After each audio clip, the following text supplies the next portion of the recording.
చనిపోయిన వాళ్ళు కలలోకి వస్తే మనకి ఏం సందేశం ఇవ్వాలనుకుంటున్నారో తెలుసా? చనిపోయిన వాళ్ళు వాళ్ళ సంవత్సరికం లేదా వర్ధంతి రోజు దగ్గరికి వస్తున్నప్పుడు ఎక్కువగా కలలోకి వస్తారు.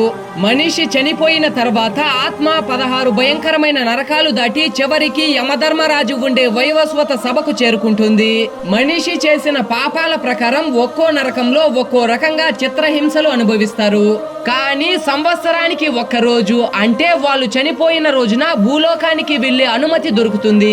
ఆత్మ నరకంలో శిక్షలు భరించలేక భూలోకానికి వచ్చినప్పుడు వారి బంధువుల్ని చూడగానే పిండదానం చెయ్యమని, తిలతర్పణం చెయ్యమని గట్టిగా అరుస్తూ ఏడుస్తారు. దీన్నే ఆత్మఘోష అంటారు. కలలో ఆత్మ ఏం సూచన ఇస్తుంది అంటే, నాకు నీళ్లు వదలండి, నాకు పిండదానం చేయండి, నేను వైతరణి నదిని దాటి నరక ద్వారాన్ని దాటి బయటకు రావాలనుకుంటున్నాను, మీ చేతుల ద్వారా నాకు మోక్షం కలిగించమని ఆత్మ యొక్క సందేశం. ఈ వీడియో నచ్చితే లైక్ చేసి ఈ వీడియోపై మీ అభిప్రాయాన్ని ఖచ్చితంగా కామెంట్ చేయండి.